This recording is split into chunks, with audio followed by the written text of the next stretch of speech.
My name's Mudbrain, and much like you, I've spent a lot of time in Varrock. With its bustling commerce, plentiful taverns, and abundance of abject poverty, it truly is the capital of modern-day Gielinor. However, that wasn't always the case. Long ago, before the rediscovery of runecrafting, but after the gods waged war, this town was nothing more than a barren wilderness. No, not that wilderness. That's a whole different story. Here in the beginning of the Fourth Age, sometimes referred to as the Age of Mortals, every day was a struggle to survive. The gods had been banished from Gielinor for their war crimes, leaving their followers alone to fend for themselves and defend against each other. The land had been so thoroughly ravaged by incessant warfare that every race found themselves starting anew. Few settlements were left standing, and those that were had become garrisons, stalwartly defending their meager livelihoods from the outside world. Anything outside those few towns was considered fair game, and so the survivors of the gods began to scavenge and reclaim what was left.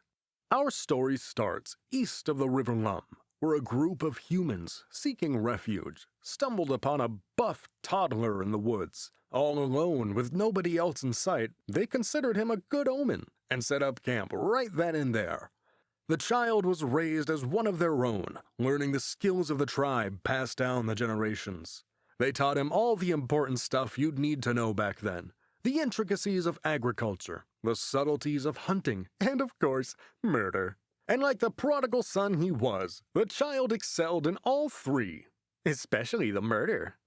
Years went on, and when the young men of the village were sent out on their first hunts, many came back empty-handed. Those talented few returned with small game, rabbits and the like, food enough to feed their family.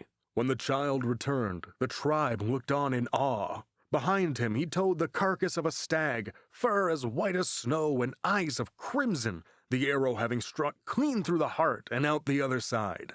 When the tribe's crops were of harvest, the child's grain stood twice as tall as the rest, the fruits he planted as sweet as sugar. And when the young men of the tribe learned to fight, none could stand before him. The child stood a head above the rest, metaphorically and literally. His speed and power were that of men twice his age and size, his grace with the sword as mesmerizing as it was terrifying. This child was born to fight, and the tribe was damn glad he was theirs. You might have noticed something. The child doesn't have a name. Well, the tribe elders noticed that too, after about 10 years. For one reason or another, nobody had deigned to give the child a name after all this time, and they weren't about to change that now. Instead, the elders told him to venture forth and discover his name, or perhaps earn it. Find it? They honestly don't say how. They just tell the kid to go out and bring back a name. And so the child set forth, leaving the village for the first time since he was found. His pack was full of food and his mind was set on adventure. What kind and where to, he hadn't the slightest clue. He followed the river to the north, the hills to the east, and the stars to the southwest, and he was fucking lost. The kid had no map. He'd never been this far before. For days, the child wandered around aimlessly, munching on rations and presumably small rodents he crushed with his bare fucking hands because he's a bloodthirsty monster. Sorry, getting out of myself.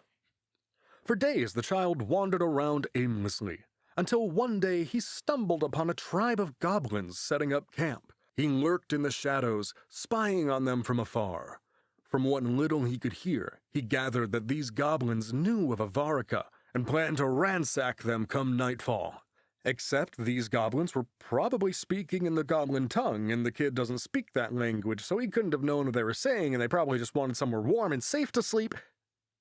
Hearing the tribe was in danger, the child leapt into action, sword at the ready. The goblins screamed at him, their language foreign to his ears, but one word stuck out in his mind. "Arav!" They screamed over and over. "Arav!" They screamed as they struck the child in vain. "Arav!" They screamed as the child's blade cleaved them in two. "Arav!" They screamed into the night as the last of the goblins bled out on the cold dirt. The child returned to Avarika, head held high, unmarred, his blade encrusted with goblin blood. He regaled his adventures to the tribe elders, telling them of how he thwarted a goblin plot to overthrow Avarica. He told them of their vicious ways and brutish language, recalling the one word he heard over and over. The elders said to him, and this is verbatim, "Your name, child, is now Arav, for that is the name the fates have given you. It is a curse word in the goblin tongue." Now, my goblin is a bit rusty, but I'm fairly certain that roughly translates to fuckface. In some contexts, maybe it could mean shit lips, perhaps even dick nose. Regardless, word of Fuckface's adventure spread far and wide, and Avarica soon grew to be a safe haven for humankind.